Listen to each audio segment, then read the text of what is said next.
มาแล้ววิธีการลงทะเบียนในแอป108 Jobs สำหรับผู้ที่ต้องการสมัครเวียกแต่ยังบ่ทันลงทะเบียนเป็นเมมเบอร์ของ108 Jobs สามารถเบิ่งคลิปนี้แล้วเฮ็ดตามแอดได้เลยขั้นตอนทำอิฐสำหรับท่านที่ยังบ่ได้ดาวน์โหลดแอป108 Jobs ให้ไปที่ App Store หรือ Play Store แล้วพิมพ์คำว่า108.jobs จากนั้นให้กดติดตั้ง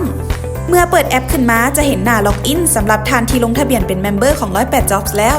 สำหรับการลงทะเบียนเป็นเมมเบอร์ของ108 Jobs เพียงแต่กดปุ่ม Register ที่อยู่ทางด้านลุ่มป้อนเบอร์โทรหรืออีเมลที่ต้องการใช้สมัครเมมเบอร์พร้อมรหัสผ่านแล้วกด Register หลังจากนั้นให้รอท่ารหัสผ่านที่ส่งไปหาเบอร์หรืออีเมลที่ท่านใช้ลงทะเบียนเมื่อได้รับรหัสผ่านแล้วให้ป้อนรหัสผ่านใส่ตามซองให้ถูกต้องถือว่าการลงทะเบียนสำเร็จเมื่อกลับไปหน้าล็อกอินให้ท่านป้อนเบอร์โทรหรืออีเมลที่ใช้ลงทะเบียนพร้อมด้วยรหัสผ่านที่ตั้งไว้ในตอนทำอิฐแล้วกดล็อกอินระบบก็จะพาท่านเข้าสู่หน้าแอป108 Jobsเมื่อท่านเข้าสู่หน้าโฮมแล้วให้ไปที่ Account เพื่อสร้างโปรไฟล์ของท่านให้สมบูรณ์กด My Profile ในซอง Personal Information ก็จะประกอบมีข้อมูลส่วนตัวเช่นชื่อนามสกุลมื้อเกิดเพศสถานะสัญชาติแขวงเมืองในซอง Work Reference เติมตำแหน่งที่ท่านต้องการสมัครเวียกเงินเดือนที่ท่านต้องการลำดับตำแหน่งการเฮ็ดเวียกหมวดหมู่เวียกที่ท่านสนใจแขวงที่ท่านต้องการสมัครเวียกอุตสาหกรรมที่ท่านต้องการสมัครเวียกเพิ่มผลประโยชน์หรือสวัสดิการที่ท่านต้องการสรุปรวมๆเกี่ยวกับตัวท่าน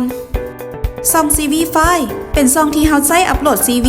เพียงแต่กดอัปโหลด CV ที่ซองทางด้านถึง CV ของท่านก็จะถูกอัปโหลดลงฐานข้อมูลซอง Work History เป็นซองที่เกี่ยวกับประวัติการเฮ็ดเวียกของท่านเพียงแต่กด Add Work History ใส่ชื่อบริษัทที่ท่านเคยเฮ็ดเวียกตำแหน่งวันที่เริ่มเฮ็ดเวียกจนถึงวันที่สิ้นสุดการเฮ็ดเวียกเพิ่ม responsibility หรือหน้าเวียกที่ท่านได้รับผิดชอบซอง education หรือประวัติการศึกษาให้ท่านกด add education จากนั้นเติมสาขาเรียนสถาบันการศึกษาวุฒิการศึกษาปีที่เริ่มเข้าศึกษาและปีจบการศึกษาซอง Language Skill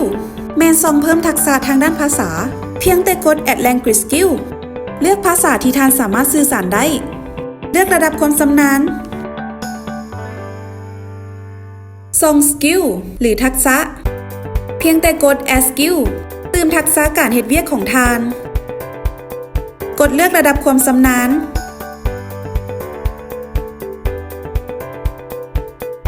เมื่อเติมข้อมูลครบตามซองที่กำหนดแล้ว